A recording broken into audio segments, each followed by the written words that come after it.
Hello, today we are going to configure global extended application LBS using HTTPS.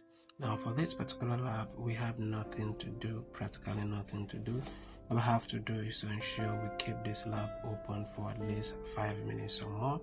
So if you look at my own timing here, I have around an hour, but I'm going to keep the tab open for 5 minutes, which is what I've done right now.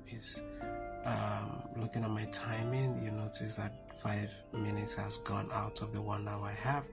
So at this point I can decide to end this lab here, because the lab, we have practically nothing to do here in this lab.